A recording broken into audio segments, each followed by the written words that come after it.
And that's it. They are the playoff Pelicans.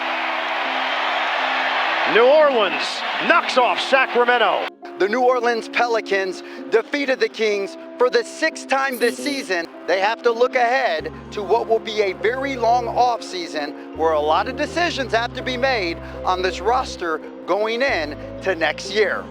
We've talked about our goal. Step 1, get into the playoffs, which we did last year.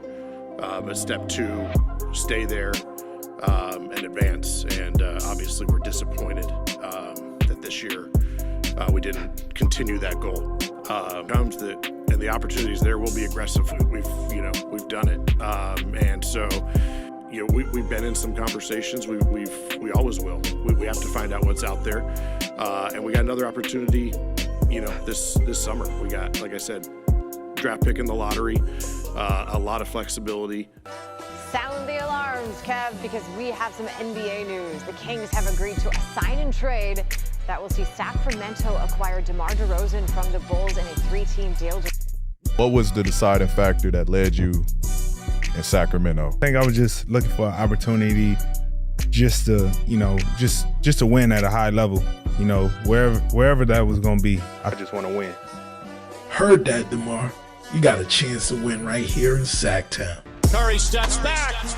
Bang! They do have a timeout. Decide not to use it. Curry way downtown. Bang! Bang! Oh, what a shot from Curry!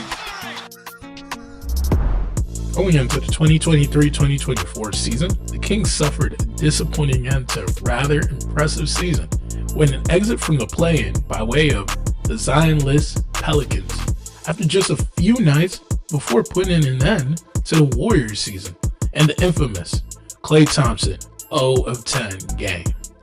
The Kings faithful were hoping for more, expecting to jump from the successes from the previous year, but like anything in life, the unexpected took over.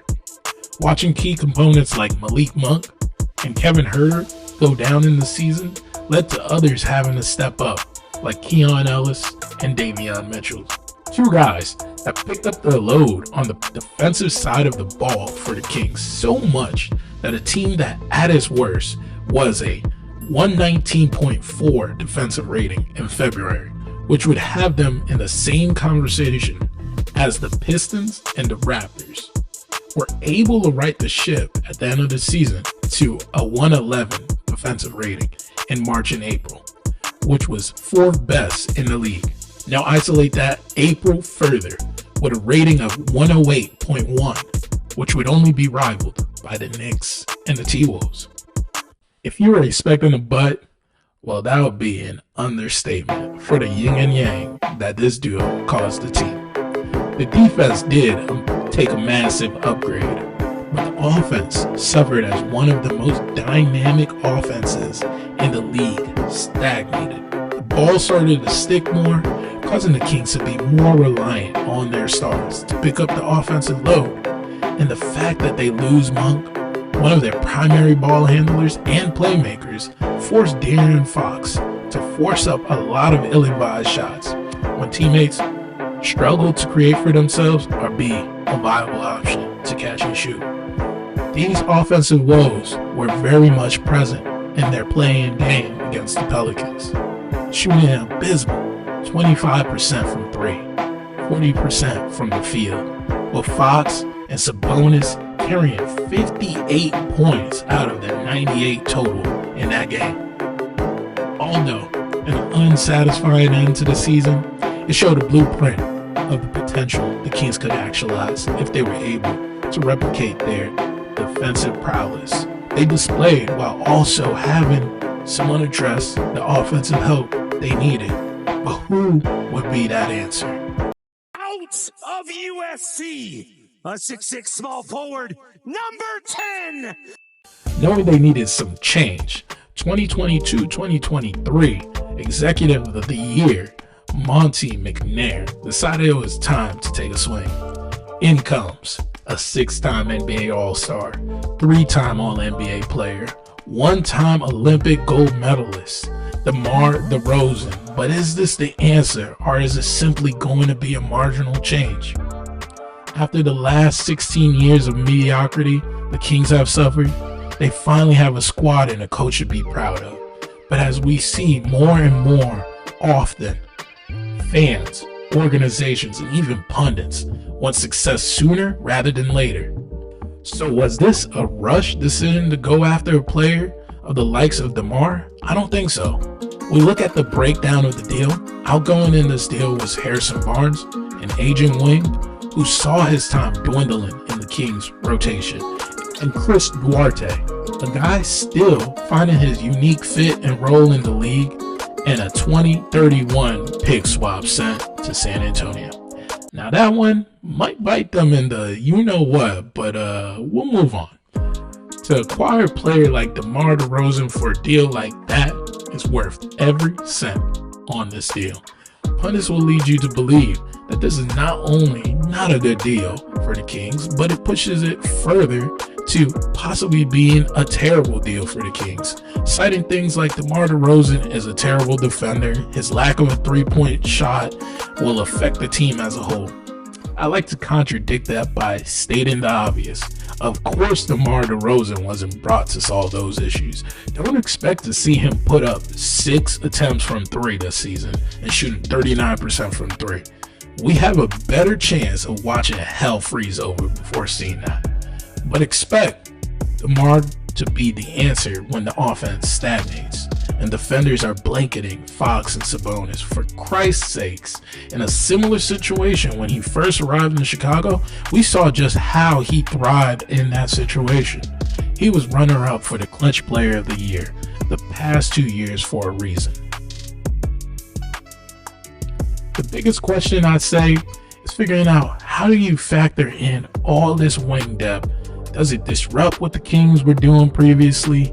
First, I'll say it to this point, let's not insult a man we just awarded his 2nd Coach of the Year, Mike Brown. Mike is another one of those pop coaching disciples, sprinkle little Rick Carlisle influence as well.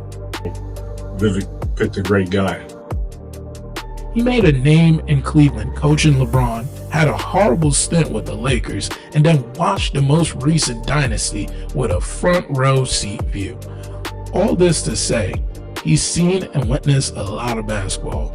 The log jam of wings being developed here should not be a place of concern, but more viewed as an embarrassment of riches.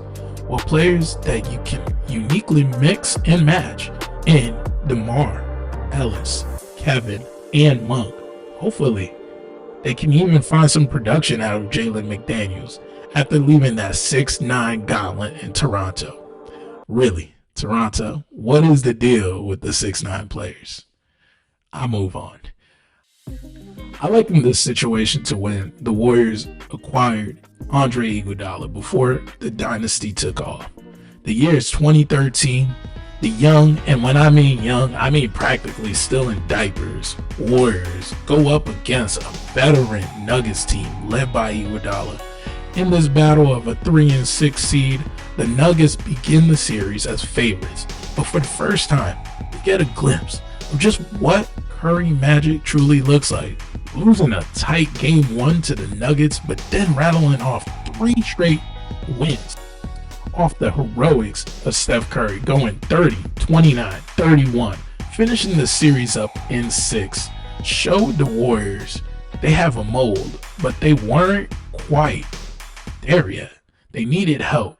They elicited that help from the very opponent they defeated in that playoffs. Fate of the universe on the line. I want Iguodala. Iguodala, in a shocking move at the time, in the midst of the Dwight Howard frenzy. It's funny to think of that time as that, but you know, that's just the NBA. Decided to sign with the Warriors, which necessitated a sign and trade, effectively taking them out of the running for Dwight Howard. Although younger than DeMar is in his current year, about 5 years, I still think it serves the same purpose.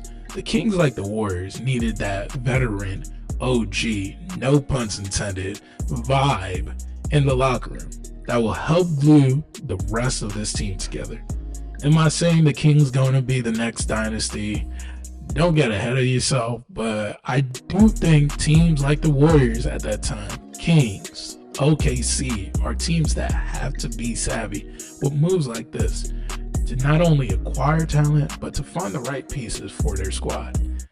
It's safe to say, this might be the biggest acquisition the Kings have had since that cold day in May of 1998 when they acquired C-Web.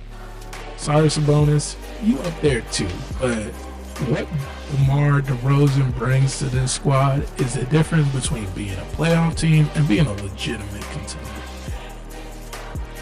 Kings with a lineup of Fox, Ellis, DeMar, Khvn, and Sabonis, it's time to light that beam. Hopefully, you light it all the way to the ultimate goal of the Larry O'Brien.